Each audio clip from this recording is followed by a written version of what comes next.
Hey, welcome to our episode of Jazz Beer Reviews with special guest Christina. So this is a beer. This is like our third time trying to review this beer this year. This is called Gourds Gone Wild from Tampa Bay Brewing Company. Canned on August 31st, so pretty fresh. Doesn't say much about it on the can, but we'll come back to that in a minute. So pour it into the fancy schmancy stem tulip glass. And it is a kind of an orangish brown, kind of a coppery color. It's got a bit of a haze to it. Get a big, what do you call it, like beige? Yeah, beige, white. yeah, beige, foamy head. Sticks around for a while. Let's give it a smell. I get a lot of vanilla on this one. Yep, it's like a vanilla soda. I get like, yeah, like kind of like a cream soda. Yeah. I get like graham cracker crust. You ever had like a pie with graham cracker? Oh yeah, pumpkin pie. Yeah, it definitely smells very pumpkin-y. Mm-hmm. It doesn't... I'm not like any one particular... Well, maybe like nutmeg. Maybe. It's not like a cinnamon bomb like so many of them. Yeah, I'm not getting a ton of clove. I'm not getting a ton of cinnamon. It does have a clovey... There's like a spicy potpourri kind of essence there. Yeah, it's kind of dialed down though, I think. Would you say it smells more sweet or spicy? Sweet. Okay. Yeah. By the way, I wanted to show, before we start, here's the website for the brewery. So they said this brown ale is malty and balanced at its core, accompanied by all the pumpkin pie fixins. Touch of a homemade pie with the vanilla and lactose create a smooth and creamy, medium-bodied mouthfeel. So 6% ABV, 20 IBUs. And they said that they use pumpkin pie spices, vanilla, graham cracker, and lactose. So yeah, I mean, like I guess they literally use graham cracker in here. Awesome. They don't actually use pumpkin, as far as I can tell. It just says pumpkin pie spices, which would be like cinnamon, nutmeg, ginger. Mm-hmm. I definitely get vanilla, but yeah. So, all right. So, cheers to the third time having this. Cheers. Cheers.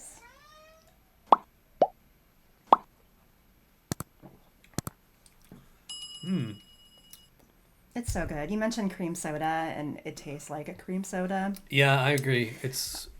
I think it's very vanilla forward. Yeah, extremely. But also those pumpkin pie spices. So it's kind of like, usually pumpkin beers are like either pumpkin pie or pumpkin potpourri, but this one is a little bit of both. Mm-hmm. Actually, it's a lot of both. Yeah. So you get the vanilla soda. It's very sweet. Not very sweet, but pretty sweet.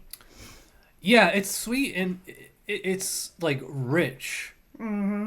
But not like cloying sweet. It doesn't. No. It doesn't taste like artificial, like the Shipyard Pumpkinhead or like some of those other ones, like those real light pumpkin soda or pumpkin beers that taste like pumpkin soda. Yeah, and we had some pumpkin beers that are just really intensely clove or cinnamon.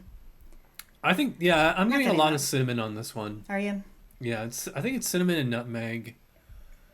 But also like I said, graham cracker on here. I mean, so Yeah. like when you think graham cracker, like I think like cinnamon. So Yeah, cinnamon graham cracker. That's true. yeah. Yeah, I mean that's pretty brilliant getting the graham cracker in there. It kind of reminds me of Southern Tier Pumpkin because that beer always tasted like pumpkin pie with the graham cracker crust. Yeah. Which one do you like better, this one or Pumpkin?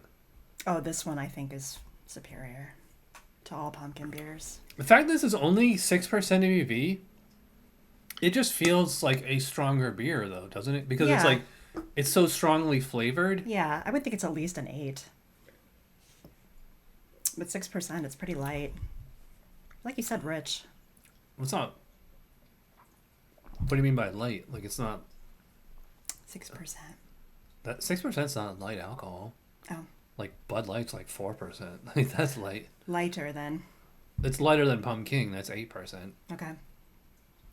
How would you describe the mouthfeel and body on this one? It's medium. Yeah. Low carbonation, medium carbonation. Yeah, I'd probably say medium for both. Yeah. It definitely has like a bit of a. There's enough like carbonic character there to like notice. Mm-hmm. You know, it's not like oily. No. It's not. It doesn't taste like a flat soda or anything like that either. No, it feels like a fizzy soda. Not fizzy, but Yeah. It's funny because before we started, I was looking this beer up on Untappd and I was looking at my ratings, and every time that I've had it, I've increased my rating, even though we just had this like what, a month ago, maybe a few weeks ago. Not even like a week ago maybe. Yeah, I feel like I like this. I feel like I like this even more now. Yeah, I feel like I've been drinking this one all season, which is not a bad thing. I'm gonna go pretty high on this one. I'm gonna go Yeah. 4.5. What do you think? I'm gonna, after all the pumpkin beers we've had, I think it's the best. I'm doing 5. Wow, 5.0. Yeah, as a pumpkin spice lover, I think this just hits the mark without being too disgustingly potpourri-like or incense-like.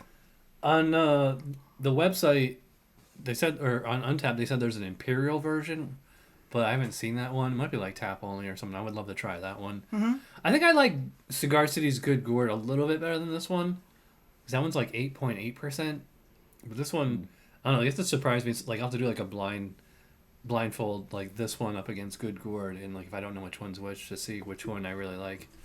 I would say like this one's a little bit more balanced than the Good Gourd. Like it just, like the Good Gourd is like so much like cinnamon and Yeah. But yeah, this one, this is definitely one of the best pumpkin beers, I will say. Mm-hmm. It's a good term for it, balanced. All right. Well, I guess that about wraps it up. So if you watch all the way in, you're awesome. Thanks for watching, and we'll probably see you on the next Tuesday Night Beer School. All right. Cheers. Bye. Cheers.